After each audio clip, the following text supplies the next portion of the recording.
వ్యతిరేకించారు. కానీ కేసు రెండు రాష్ట్రాల మధ్య ఇద్దరు ముఖ్యమంత్రుల మధ్య జరుగుతున్న ప్రచన్న యుద్ధం అండి. ఒకరి ఆధిపత్యాన్ని ఒకరు చూపెట్టుకోవటం జరుగుతున్న తప్పితే వేరేది కాదు. ఇది ముఖ్యమంత్రుల మధ్య ప్రభుత్వాల మధ్య జరుగుతున్నది కాదండి.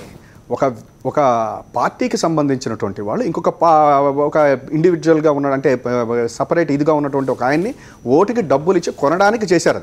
అది ప్రభుత్వానికి కానీ ముఖ్యమంత్రులకు కానీ సంబంధం లేదు కాదండి. అయితే సంబంధం లేదు అసలు. అది దానిని ఏసీబీ ఇంకా కొంచెం స్పీడ్గా చేయాల్సినటువంటి అవసరం ఉంది. అయితే మేము ఎప్పుడైతే చంద్రబాబు నాయుడు గారు ఈ రకమైనటువంటి ఫోన్ ట్యాపింగ్లు ఇవన్నీ తెస్తున్నారు కాబట్టి కొంతవరకు ప్రజల్లోకి ఏమైనా వెళ్ళిందని చెప్పనంటే ఈయన ఏదో దీనికి కౌంటర్గా ఇది ఇంకేదో చేస్తున్నారు అని చెప్పని అనిపించింది. అందుకని బీజేపీ దీని మీద తప్పనిసరిగా మాట్లాడాలి. ఇటువంటి విషయాలలో కనుక మనం ఎలియన్స్లో ఉన్నాం కాబట్టి మనం మాట్లాడకూడదు, సంఖ్యలో ఉన్నాం కాబట్టి మనం మాట్లాడకూడదు అంటే ఇవన్నీ ప్రజాస్వామ్యానికి చాలా గొడ్డలు పెట్టి అవుతాయి. అది కరెక్ట్ కాదండి. ఎందువల్లంటే బీజేపీ మాట్లాడిందండి, కిషన్ రెడ్డి గారి దగ్గర నుంచి సెంటర్ దగ్గర నుంచి కూడా ఏం మాట్లాడారంటే ఎవరైనా ఓట్లను కొనటం అనేది మేము ఆక్షేపిస్తాం. కానీ ఎలా ఏసీబీ ఎంక్వైరీ నడుస్తుందండి, తర్వాత ఛార్జ్ షీట్లు ఫైనల్ అవుతాయి. అలాంటప్పుడు ప్రభుత్వ పరంగా విధాన నిర్ణయం ప్రకటించాల్సినటువంటి అవసరం లేదండి. చట్టం తన పని చూసుకుంటుంది. ఇప్పుడు ఇది వ్యక్తుల మధ్య, ప్రభుత్వాల మధ్య, రాష్ట్రాల మధ్య పంచాయతీ చంద్రబాబు నాయుడు పెట్టింది. ఇప్పుడు మనం చేసిన తప్పును కూడా చాలా అద్భుతంగా చేశామని వెనకేసుకొస్తే దాన్ని ఎవరేమంటారు? మేము చేసిన దొంగతనాన్ని కూడా చాలా గొప్పగా చేసుకున్నాం, ఇది మేము చేసింది రైటే, కానీ వాళ్ళందరూ మమ్మల్ని చూసి దొంగగా చూపిస్తున్నారని చెప్తే వాళ్ళ విజ్ఞతకు వదిలేయాలి. ఇలా ఓటుకు నోటు అనేటువంటి కార్యక్రమమే అది ఈ తెలుగు ఆత్మగౌరవాన్ని కించపరిచేటువంటి, దేశ ఆత్మగౌరవాన్ని కించపరిచేటువంటి చేస్తున్నటువంటి కార్యక్రమం. దానికి ఈ రాష్ట్ర ప్రభుత్వము చేపించిందని, రాష్ట్ర ముఖ్యమంత్రి చేపించిందని, లేకుంటే మేము చేసింది వాస్తవంగా మమ్మల్ని ఫోన్ ట్యాప్ చేసి పట్టుకున్నారని, ఏసీబీ పట్టుకున్నదని, రికార్డ్ చేసి పట్టుకున్నదని చెప్పుకోవడం చాలా సిగ్గుచేటైనటువంటి అంశం. దానికి సెక్షన్ 8 తీసుకురావడం, హైదరాబాద్ మాదే అని చెప్పడం, హైదరాబాదు రాజధానిలో మేము సగభాగం అని చెప్పుకోవడము ఇంకా క్రమక్రమంగా వాళ్ళు నిర్వీర్యం చేసుకున్నటువంటి కార్యక్రమం. కానీ ఎప్పుడైతే మీరు చేస్తున్నది మేము చేసింది తప్పుదమే అని ప్రజల ముందుకు పోయి తెలుగుదేశం పార్టీ చెంపలేసుకుని ఉంటే ఇవాళ ఈ పరిస్థితి వచ్చేది కాదు. దీనికి పైగా మేము చేసింది గొప్పగా చేశాం, కానీ మమ్మల్ని పట్టుకొని మమ్మల్ని పబ్లిసిటీ చేసి మమ్మల్ని చులకన చేసిండ్రు, మేము చేసింది కరెక్టే అని చెప్పుకుంటే వాళ్ళ విజ్ఞతకే వదిలేస్తాం. కానీ ఇంకా కూడా తెలుగుదేశం పార్టీ 2-3 అంశాలల్లో క్లారిటీ ఇవ్వలేకపోతుంది. అంటే చంద్రబాబు నాయుడు గారి వాయిస్ నాది కాదని, లేకుంటే రేవంత్ రెడ్డి గారిని నేను పంపించలేదు కానీ, లేకుంటే స్టీఫెన్సన్కు 50 లక్షలు ఇవ్వలేదని ఎక్కడ కూడా చెప్పట్లేదు. ఇవన్నీ చెప్పకుండా ఈ మిగిలిన పక్క రాష్ట్రం పైన వేయడము, ముఖ్యమంత్రి పైన వేయడము, ఏసీబీ డైరెక్టర్ జనరల్ పైన వేయడం అనేది ఎంతవరకు కరెక్టు?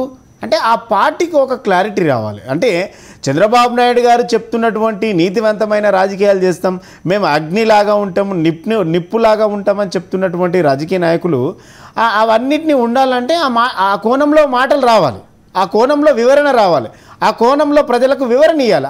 అవన్నీ ఇచ్చినప్పుడే ప్రభుత్వం పైన, వ్యక్తుల పైన, ప్రతిష్ట పైన విలువలు ఉంటాయి.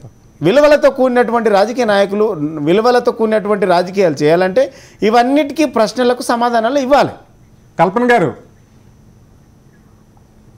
వాళ్ళ అలయన్స్ పార్టీ అయినప్పటికీ కేంద్ర ప్రభుత్వం ఖచ్చితంగా జోక్యం చేసుకోవాలండి.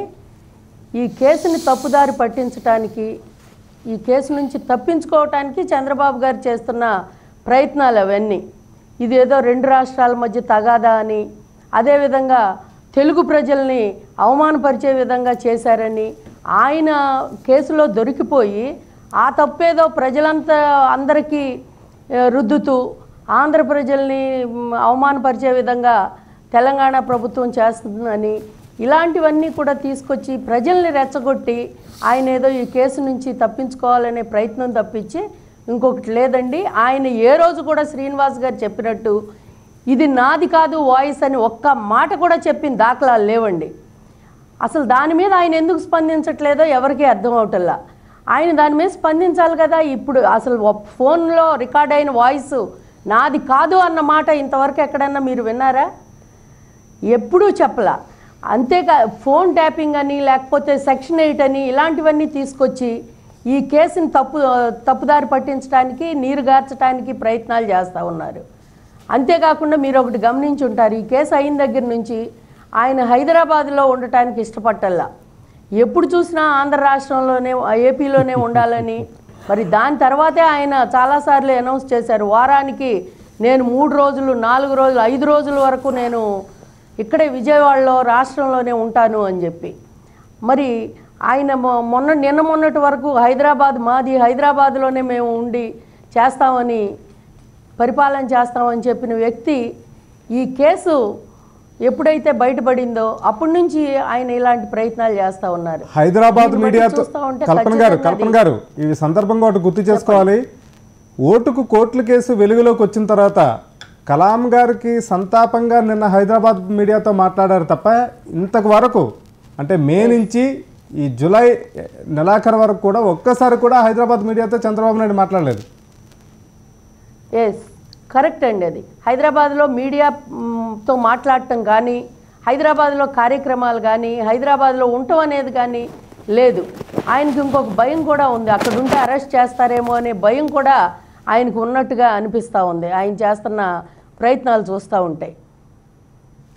ప్రసన్న గారు, గతంలో బెంగాల్ లాంటి చోట్ల బురద్వాన్ లాంటి బాంబు పేర్లు జరిగినప్పుడు ఆ దర్యాప్తు కొలిక్కి రాకముందే జాతీయ పరిశోధనా సంస్థలు కానీ దర్యాప్తు సంస్థలు కానీ కొన్ని కారణాలు ఏంటి, దీని వెనకాతలు ఎవరున్నారని చెప్పకుండానే నేరుగా బీజేపీ ఇక్కడ మమతా బెనర్జీకి సంబంధం ఉంది, లేకపోతే శారదా స్కామ్కి సంబంధించి డబ్బులన్నీ ఇక్కడ వాడారు, ఆ పక్కదారి వెళ్ళి తదితర కామెంట్స్ అనేకమైన సందర్భాల్లో చేశారు.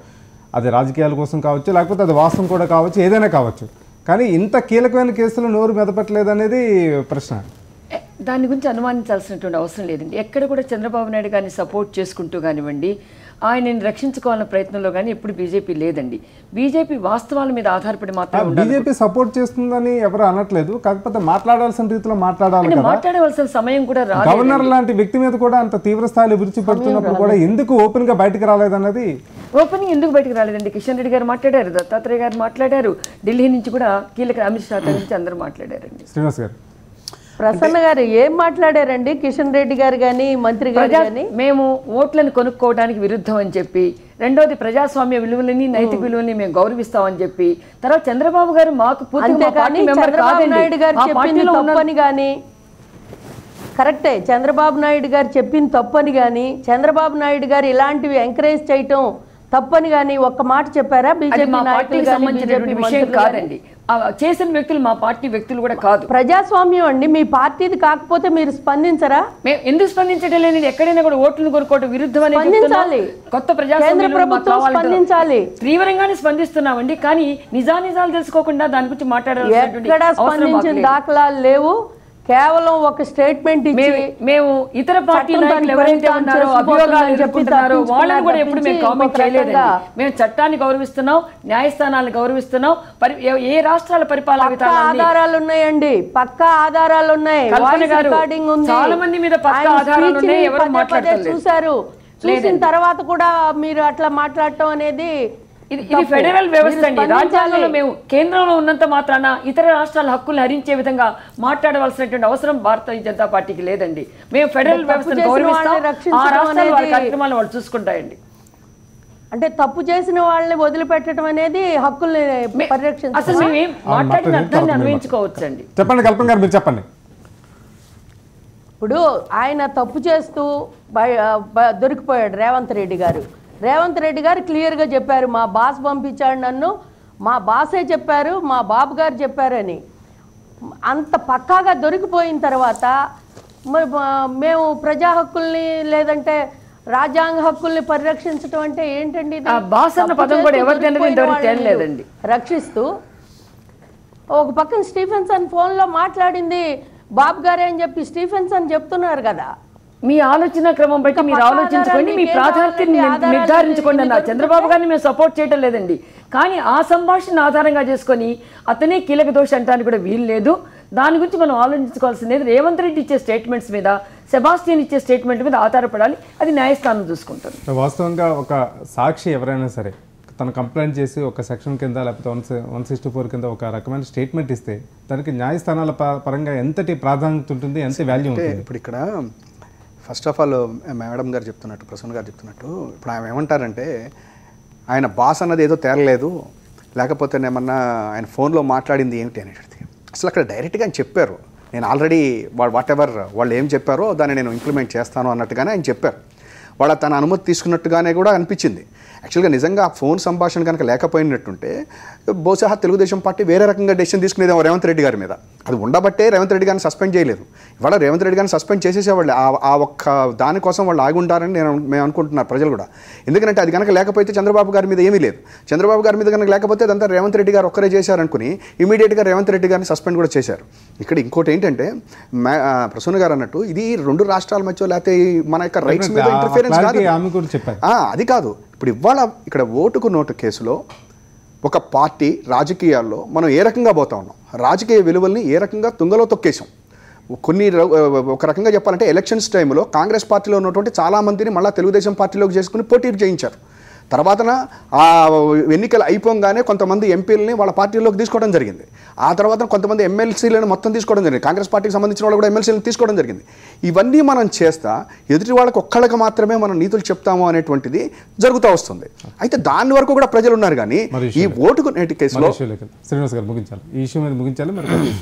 ఇప్పుడు అంటే ప్రశ్న గారిని నేను విమర్శిస్తున్నాను కాదు, కానీ బీజేపీ పార్టీ అనుకున్నంత అంటే స్పందించలేదన్నది మా విమర్శ మాత్రం ప్రజల లోపల ఉన్నది. దాంట్లోకి ఏమాట మనం. కానీ రెండో విషయం ఏంటంటే భారతీయ జనతా పార్టీ ప్రధానమంత్రి మోడీ గారు ఇలాంటి అంశాలలో జోక్యం చేసుకొని చంద్రబాబు నాయుడు వెనకేసుకొస్తారని కూడా ఎవరు అనుకోవట్లేదు. ఎందుకంటే భారతీయ జనతా పార్టీ అధికారంలోకి మోడీ గారు వచ్చిందే మేము అవినీతిని నిర్మూలిస్తాం అనేటువంటి ప్రధాన ఎజెండాతో వచ్చినటువంటి పార్టీ. ట్రాన్స్పరెన్సీగా ఉంటాం, రెస్పాన్సిబుల్గా ఉంటాం, అవన్నీ చెప్పిండు. ఇలాంటి వ్యక్తులను ఖచ్చితంగా వెనకేసుకొస్తారని ఎవరు అనుకోవట్లేదు. కానీ భారతీయ జనతా పార్టీగా తెలుగుదేశం పార్టీ పైన ఆరోపణలు వచ్చిన దాని మీద అటు ఇటు కాకుండా మాట్లాడడం వల్ల ప్రజలకు అనుమానాలు ఉన్నాయి మాత్రం తను కల్పన గారు చెప్పగలిగింది. సో మేము కూడా చెప్పేది అది, ఆ అనుమానాలను నివృత్తి చేయాలంటే వాస్తవ దృక్పథంతో మాట్లాడుతున్నటువంటి భారతీయ జనతా పార్టీ, లేకుంటే మేము అవినీతిని మేము ఎట్టి పరిస్థితుల్లో ఎంకరేజ్ చేయమని చెప్తున్నటువంటి పార్టీగా ఉన్నది ఉన్నట్టుగానే మాట్లాడాలన్నటువంటి అంశం అవసరం ఎంతైనా ఉన్నదని ఈ సందర్భంగా గుర్తు చేస్తాం. విషయం అండి దీనికి సంబంధించి బ్రేక్ తీసుకుందాం. బ్రేక్ తర్వాత డిస్కషన్ కొనసాగుతుంది.